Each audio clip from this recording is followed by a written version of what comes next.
हरे हरे हरे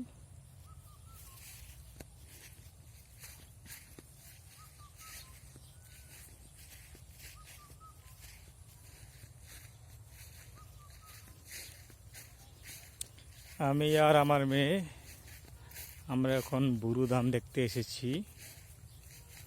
আমরা বুরু লাগিয়েছি 8 কাঠার মতো। এই হলো আমাদের বুরু ক্ষেত। এই যে ওই যে ভিতর ওই মাথা থেকে এই যে এই মাথা। আমাদের এখনো ধান বার হয় নাই, ধান দুই একটা বের হচ্ছে। এই যে দুই একটা বের হচ্ছে ধান।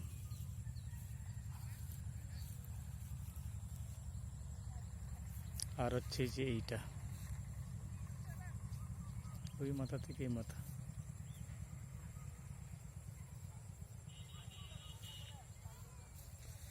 এই দুবার বুরু ধান লাগিয়েছিল। পানি দিতে পারতেছি না, পানি না দেওয়ার কারণে পুরা শুকিয়ে যাচ্ছে। এটা একটু ভিজা ভিজা অবস্থা আছে, কিন্তু ওই পাশের ডুবাটা একদম শুকিয়ে কাঠ হয়ে গেছে।